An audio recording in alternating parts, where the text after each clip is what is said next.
Assalamualaikum warahmatullahi wabarakatuh. Halo teman-teman, pada video ini kita akan membahas mata kuliah metode studi Islam dengan materi karakteristik studi Islam dalam beberapa bidang kehidupan seperti bidang agama, ibadah, akidah, ilmu, dan kebudayaan serta sosial.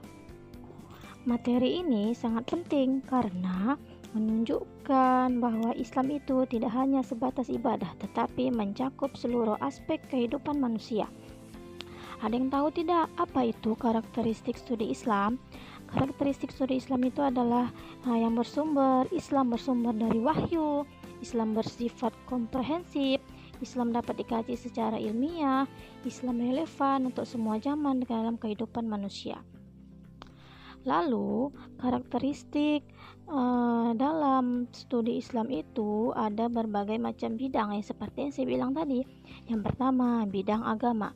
Dalam bidang agama, artinya Islam memiliki karakteristik sebagai sistem keyakinan yang menyeluruh dan sempurna. Islam tidak hanya meyakini adanya Tuhan, tetapi juga memberikan pedoman hidup yang jelas bagi manusia melalui wahyu. Lalu masuk yang kedua dalam bidang ibadah. Dalam bidang ibadah, Islam memiliki karakteristik yang teratur, jelas, dan terstruktur. Ibadah itu seperti sholat, puasa, zakat, haji sudah diatur tata cara serta rinci dalam Al-Quran dan hadis. Hal ini menunjukkan bahwa ibadah dalam Islam tidak berdasarkan logika manusia semata, tetapi karena Allah. Lalu yang ketiga, bidang akidah. Dalam bidang akidah, Islam bersifat kokoh dan tidak berubah. Akidah Islam berkaitan dengan keyakinan kepada Allah, malaikat, kitab, rasul, hari akhir, dan takdir. Keyakinan ini bersifat tetap dan tidak bisa diubah oleh waktu maupun budaya. Lalu yang selanjutnya, dalam bidang ilmu dan kebudayaan. Dalam bidang ilmu dan kebudayaan, Islam bersifat terbuka dan menolong perkembangan ilmu pengetahuan. Islam tidak menolak ilmu pengetahuan, justru mendorong umatnya untuk berpikir, meneliti, dan mengembangkan kebudayaan selama tidak bertentangan dengan nilai-nilai Islam. Karena itu, peradaban Islam pernah menjadi pusat pendidikan pada zaman dahulu. Lalu yang selanjutnya, bidang sosial. Dalam bidang sosial, Islam bersifat adil, humanis, dan mengatur hubungan antar manusia.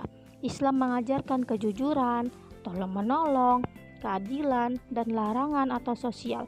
Artinya, Islam sangat peduli terhadap kehidupan masyarakat, keseimbangan sosial, baik dalam mendengarkan nasihat, berbicara sopan, maupun membantu orang lain. Lalu selanjutnya, ini saya ada dari berbagai macam materi tadi, baik itu dari bidang agama, akidah, ibadah, ilmu pendidikan, dan sosial. Coba kalian tebak dari gambar ketiga tersebut, sebutkan dari ketiga gambar ini yang mana sih bidang sosial yang sesuai dengan gambar. Apakah yang pertama membuang sampah, apakah yang kedua belajar bersama, atau mengerjakan PR. Oke, sampai disinilah pembahasan kita yang dapat saya sampaikan. Jadi kesimpulan dari pembelajaran kita hari ini adalah dapat kita simpulkan bahwa Islam memiliki karakteristik yang sangat luas, mencakup agama, ibadah, akidah, ilmu, dan kebudayaan serta sosial. Semua aspek ini menunjukkan bahwa Islam adalah agama yang sempurna dan menyeluruh. Oke, saya ingin Assalamualaikum warahmatullahi wabarakatuh.